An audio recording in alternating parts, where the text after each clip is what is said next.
శ్రీగురుభ్యో నమః. శ్రీ మహాగణాధిపతయే నమః. శ్రీ సరస్వతి నమః. భక్తులరా, వ్యాసప్రోక్త మహాభారత ఇతిహాసం యథాతథంగా చెప్పుకున్నాం.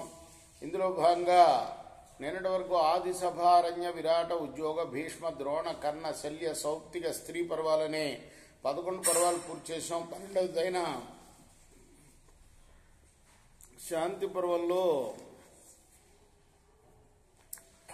110 అధ్యాయాలు పూర్తి చేసి 111వ అధ్యాయంలోని 67వ శ్లోకం వరకు చెప్పుకున్నాం. ఈ రోజున 68 నుండి కొనసాగిద్దాం. కొనసాగించే ముందు వ్యాస భగవాను ప్రార్థన చేసుకుందాం. వ్యాసాయ విష్ణు రూపాయ వ్యాస రూపాయ విష్ణవే నమో వై బ్రహ్మదేవ వశిష్ఠాయ నమో నమః. నారాయణం నమస్కృత్య నరం చైవ నరోత్తమం దేవీం సరస్వతిం వ్యాసం తతో జయముదీరయేత్. సమర్థద్గురు సాయినాథ్ महाराज की जय. न दुष्करमिदं पुत्राय प्रभुर्धातयेत् परं श्लाघनीय यशस्याचा लोके प्रभवतां क्षमा. ఆ పులి యొక్క అమ్మ చెప్తుంది. అది ఆ కథలో ఉన్నాం మనం. అంటే తనకు మంత్రిగా ఉన్న నక్కని ఉరి తీయమని చెప్తే దానికి ఇట్లా తొందరపడద్దు అని ఎన్నో రకాలుగా చెప్తుంది వాళ్ళమ్మ. కుమారా, బలవంతుడైన రాజు ఇతరుని చంపడం కష్టమైన పనేమీ కాదు. కానీ బలవంతులకు ఎప్పుడు కూడాను క్షమాగుణం అనేది లోకంలో కీర్తిని గౌరవాన్ని ఇస్తుంది. చాలా గొప్ప నీతి కదా. బలం ఉంది అని కదా అని ఏదో మాట్లాడటం, ఏదో హింసించడం ఇతరులని, అది తగదు అని గొప్ప నీతి. రెండు కూడా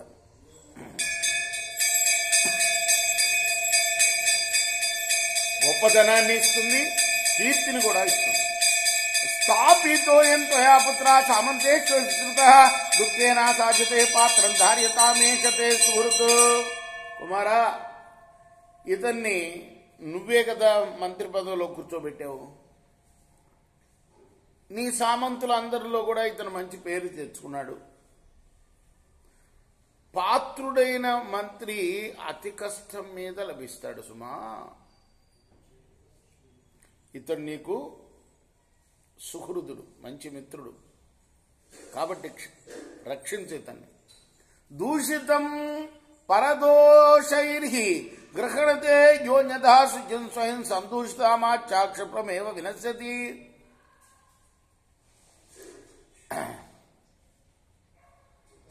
ఎప్పుడు కూడా నిర్దోషిని దోషిగా చిత్రించే మంత్రులు ఉన్న రాజు తప్పనిసరిగా శీఘ్రంగా నశిస్తాడు.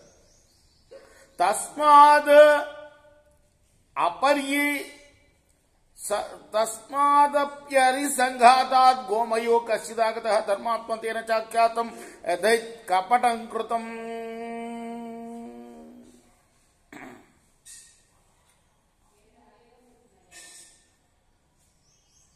శత్రు సమూహం నుండి ఒకడు బయటకు వచ్చాడు. ఆ ధర్మాత్ముడు ఈ గోమాయువు పట్ల చేయబడ్డ మోసాన్ని చెప్పాడు.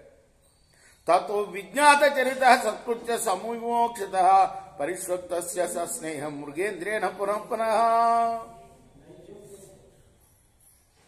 ఇది జరిగిన విషయం. మొత్తానికి వాళ్ళమ్మ బోధ వల్ల ఆ మంత్రుల్లో శత్రువుల్లో ఎవరైతే ఇతన్ని బదనాం చేయాలని చూశారో నక్కని, అందులో ఒకడు బయటకు వచ్చి విషయం చెప్పాడు. వెంటనే రాజు అతన్ని, ఆ గోమాయువుని, అతని యొక్క సత్ప్రవర్తనని తెలుసుకున్నాడు. ఆ తర్వాత వాడిని సత్కరించారు.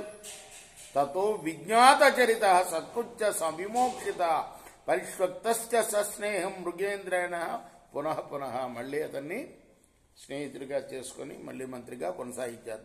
అనుజ్ఞాప్య మృగేంద్రం తు గోమాయుర్నీతి శాస్త్రవేత్తేనామరసేన సంతప్త ప్రాయమాస్తు మైచ్చద. నీతి శాస్త్రవేత్త అయిన గోమాయువు రాజు యొక్క అనుమతిని పొంది ఆ తర్వాత అవమానంతో బాధపడుతూ ప్రాయోపవేశం చేయాలని నిర్ణయించుకుంది. అంటే ప్రాణాలని వదలాలని. ప్రాయోపవేశం అంటే ఇప్పుడు మాటల్లో ఏం చెప్పాలి? నిరాహార దీక్ష అన్నమాట. శార్దూలస్తంతు గోమాయం స్నేహాత్ ప్రోత్తుల్లలోచన అపారయత్ సధర్మిష్టం పూజ ప్రతి పూజయన్. కానీ వ్యాఘ్రం మాత్రం స్నేహంతో కళ్ళు బాగా విప్పార్చుకొని ఆ గోమాయువుని పూజలతో బాగా సత్కరించి ప్రాయోపవేశాల నుండి మళ్లించింది. అంటే దాన్ని వారించిందనమాట. తంస గోమాయురాలోక్య స్నేహాదాగత సంభ్రమం వాచ ప్రణతో వాక్యం బాష్పగద్గదయాగిరా. రాజుగారి యందు స్నేహం వల్ల కలిగిన సంభ్రమాన్ని చూచి గోమాయువు అతనికి నమస్కరించి తర్వాత బాష్పరుగ్ధ కంఠంతో, అంటే కన్నీళ్లు కారుస్తున్న కంఠంతో, కన్నీళ్లు కారే చెట్టు కంఠం కొద్దిగా మారిపోతుంది కదా, ఆ కంఠంతో పూజితోహం త్వయా పూర్వం పశ్చేచ్ఛమానిత పరేషామాస్పదన్నీత వస్తున్నార్హామ్యహం త్వయి. మొట్టమొదట మీరు సత్కరించారు, ఆ తర్వాత అవమానించారు. మొట్టమొదట సత్కరించి మంత్రిని చేశాడు, తర్వాత ఆయనే ఆ రాజే అవమానించాడు. ఆ తర్వాత నేను శత్రువుల పాల పడ్డాను, కాబట్టి నేను మీకు మిత్రుడుగా ఉండటానికి తగను అంటున్నాడు. అసంతష్టాశ్చుతాస్నాత్ మానాత్ ప్రత్యవరోపిత స్వయంలోపహృతా భృత్య ఏ చాప్యో సహితాసరే పరీక్షీణాశ్చలుబ్ధాశ్చ కృతాపితా ప్రతారిత హృతస్వామావిలో ఏ చక్తాదానా మహేప్సవ సంతాపితాశ్చ ఏకిచిత్ ప్యసనోఘ ప్రతీక్షణ అంతర్హిత సోపహిత తే సర్వే పరసాధనా.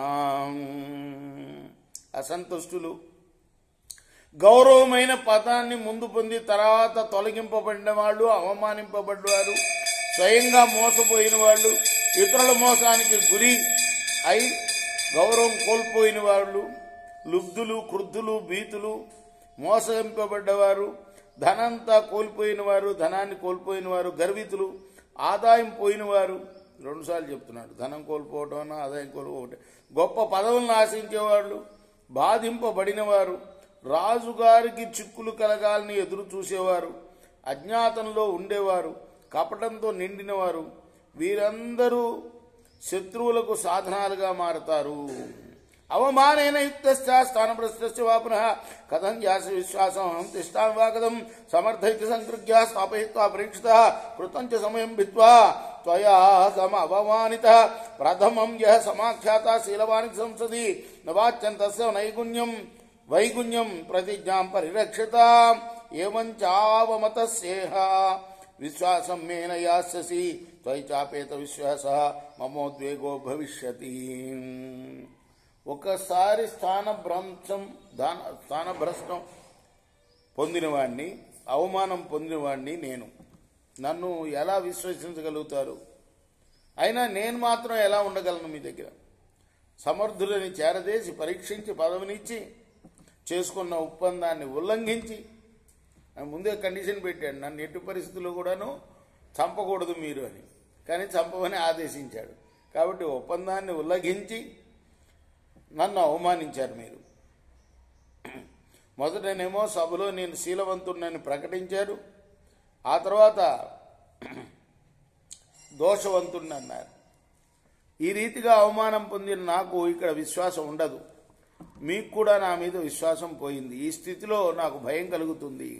శంకితస్త్వమహం భీత పరచిద్రామదర్శన అస్నిగ్ధాశ్చైవ దుస్తోషో కర్మచేతద్ బహుచలం దుఃఖేన సృష్యతే భిన్నం సృష్టం దుఃఖేన విచ్యతే భిన్నా సృష్టాతు యా ప్రీతి నసా స్నేహేన వర్తతే కశ్చిదేవ హితే భక్తౌ దృశ్యతే న పరాత్మనో కార్యాపేక్షా హి వర్తంతే భావస్నిగ్ధా సుదుర్లభ సుదుఃఖం పురుషజ్ఞానం చిత్తం ఘేషం చలాచలం సమర్థో వ్యాప్య శంకో వా శతేష్వేకో అధిగమ్యతే అకస్మాత్ ప్రక్రియా నృణాం అకస్మాత్ శాపకర్షణం శుభాశుభే మహత్వం చ ప్రకర్తం బుద్ధిలాగం ఏవం విధం శాంతముక్త ధర్మ కామార్థ హేతుమత్ ప్రసాదయిత్వా రాజానాం గోమాయుర్ వనమభ్యగాత్.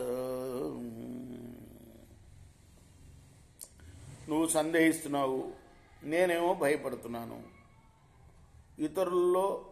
ఇతరులేమో తప్పులు వెతుకుతున్నారు. వాళ్ళు నా యందు స్నేహభావం లేని వాళ్ళు, అంటే మిగతా మంత్రులు. వారిని తృప్తిపరచడం కష్టం. పైగా ఈ మంత్రి కార్యం అనేది కూడా చాలా మోసాలతో కూడుకుని ఉన్నది. భిన్నమైన ప్రేమ బంధం అతి కష్టం మీద అతుక్కుంటుంది. అతుక్కున్న ప్రేమ బంధం అతి కష్టం మీద విడిపోతుంది. విడిపోతూ కలుస్తూ ఉండే ప్రేమలో స్నేహం ఉండదు. తన్ను గాని ఇతరులను గాని పట్టించుకోకుండా ప్రభువు యొక్క హితం మాత్రమే చూపేవాడు ఎవడో ఒక్కడే ఉంటాడు. కార్యం సాధించాలని అపేక్షించేవారే ఉంటారు, కానీ స్నేహభావం కలవారు చాలా దుర్లభం. యోగ్యులైన పురుషులను గురించి తెలుసుకోవడం రాజులకు చాలా ఇష్టం. వారి చిత్తం చంచలంగా ఉంటుంది కనుక సమర్థుడైనప్పటికీ శంకించ తగని వాడు 100 మందిలో ఒకడు దొరుకుతాడు.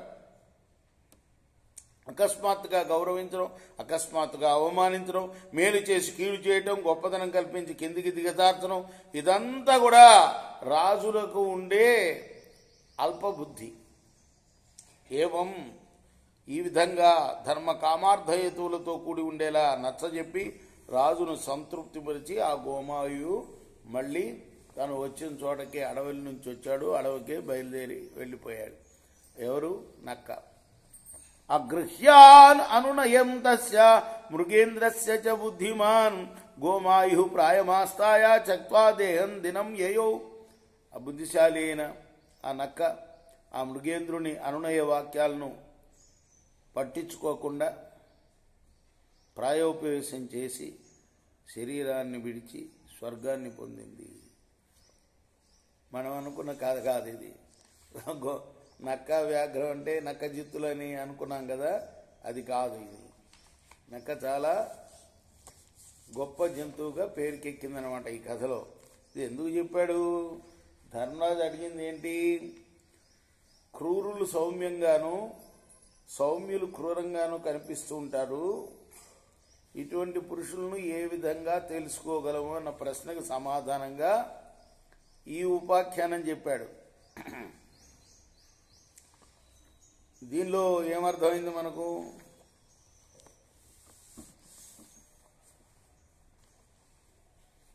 సామాన్యంగా నక్కంటే క్రూర జంతువు కింద లెక్క కదా, కానీ ఇందులో సాధు జంతువులాగా ప్రవర్తించింది. ఇందులో అటువంటి వాళ్ళు ఎలా ఉంటారు అనే దానికి ఉదాహరణగా చెప్పాడనమాట. అంటే ధర్మరాజు ప్రశ్నకి సమాధానం ఇది.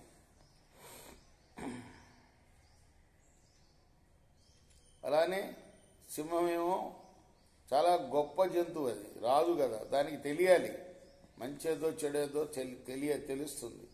అంటే ఇక్కడ రాజు మంత్రి కింద లెక్క. ఇది ఒక జంతువుల పేర్లు చెప్పబడ్డాయే కానీ రాజు మంత్రి కింద లెక్క. రాజు